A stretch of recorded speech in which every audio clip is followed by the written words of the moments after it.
Diet ఒక్కటే వాళ్ళ over వెయిట్‌కి reason అని చెప్పి ఆ డైట్‌ని చాలా రెడ్యూస్ చేస్తున్నారు. చాలా సార్లు ఈ విమెన్‌లో అంటే 40స్‌లో ఎంటర్ అవుతున్నప్పుడు వాళ్ళ బాడీలో హార్మోనల్ చేంజెస్ అనేవి వస్తుంటాయి. అంటే వాళ్ళు ఈ మెన్‌స్ట్రుయల్ ఫేజ్ నుంచి మెనోపాజ్ ఫేజ్‌కి షిఫ్ట్ అవుతుంటారు. అక్కడ హార్మోనల్ ఇంబాలెన్స్ వస్తుంది. సో, అది ఒక రీజన్. లేదా థైరాయిడ్ వల్ల కూడా అంటే థైరాయిడ్ వల్ల ఓవర్ వెయిట్ లాస్ అవ్వచ్చు.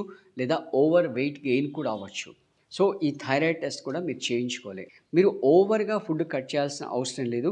మీరు బేసిక్‌గా ఫోకస్ చేయాల్సిందేంటంటే, మీరు మీ ఇంటెస్టైన్‌కి ప్రాపర్ రెస్ట్ ఇస్తున్నారా లేదా అది చెక్ చేసుకోండి. అదెలా చెక్ చేయొచ్చు అంటే, మీరు ఇంటర్మిటెంట్ ఫాస్టింగ్ చేయాలి. అంటే సన్‌రైజ్ తర్వాత ఫుడ్ తీసుకోవడం స్టార్ట్ చేసి, సన్‌సెట్ కంటే ముందే ఫుడ్ తీసుకోవడం క్లోజ్ చేయాలి. తద్వారా మీరు మీ ఇంటెస్టైన్‌కి ఒక 16 అవర్స్ గ్యాప్ అనేది ఇస్తూ ఉంటారు. దాన్నే మనం టెక్నికల్‌గా ఇంటర్మిటెంట్ ఫాస్టింగ్ అంటాం.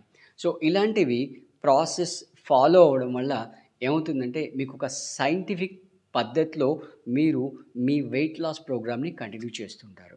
ఒక టైమ్ కుక్డ్ ఫుడ్ తీసుకోండి.